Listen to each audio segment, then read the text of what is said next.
Nandito po tayo ngayon sa junction sa may Walter Mart, mga ka-GKPima TV. Ito po ay maraming mga kabataan dito gumagawa ng aktibidad. Sa haba nito may mga shortcutan po. Bali shortcutan galing sa Quirino Highway, dadaan dito yung sasakyan. Doon sa kabila may sasakyan. Ito makikita natin may mga kabataan na gumagawa ng aktibidad. Makikita rin natin dito sa junction na magaganda yung mga halaman. Maraming gumagawa ng aktibidad dito. Dinidevelop pa lang rin to eh. Ayan o. Ganda. Hindi pa tapos po yan. Ito po yan sa junction. Sa may barangay Talipapa. Likod siya ng Magnolia Place. Yun yung Magnolia Place. Kondo na yan.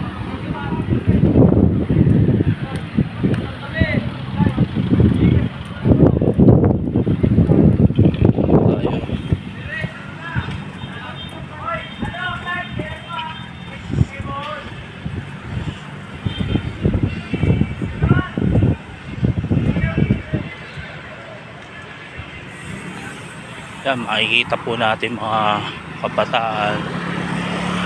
Doon sa kabila may daan din. Dito may crossing, intersection niya. May daan din galing doon. Tapos may exit siya. Pupunta doon sa General. Ito, padiretso na ito, General. Dito may makikita tayo mga kabataan. Gumagawa sila ng mga aktibidad nila.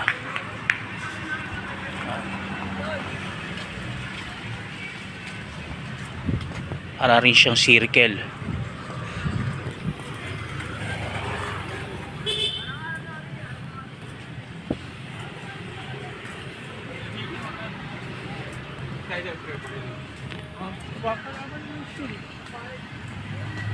Yan, makita natin daming dumadaan dito, shortcut.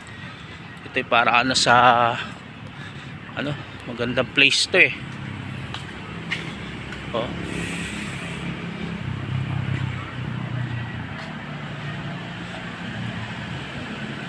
Dito rin ako minsan nag training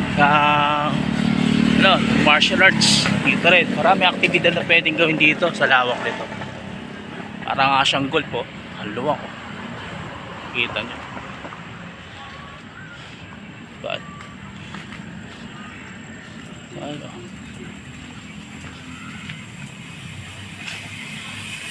Maraming nag-i-inside dito. Pati mga bikers. Magmula doon sa Quirino, may exit to. Tagus doon sa may papuntang General. So, gusto mapunta agad sa Muñoz, sandali, dito ka dumaan. Marami na rin dumadaan dito.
Yung pag-akit mo dyan, pwede kang pabalik ulit ng Quirino pag kumanang ka, papunta ka ng bound ka doon sa ano, puntang Balintawak, Blooming Treat, kumanang ka dyan, punta sa Ngandaan yun eh.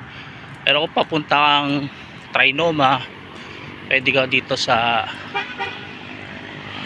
pagkaliwa mo dyan, pwede ka pumunta sa Mindanao Avenue, o kaya mag shortcut ka dun sa General Avenue.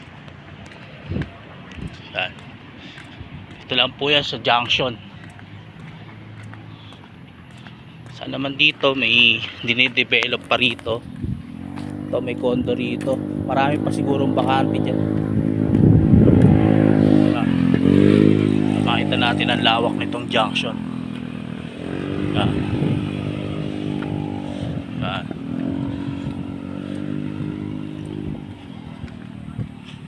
Yan.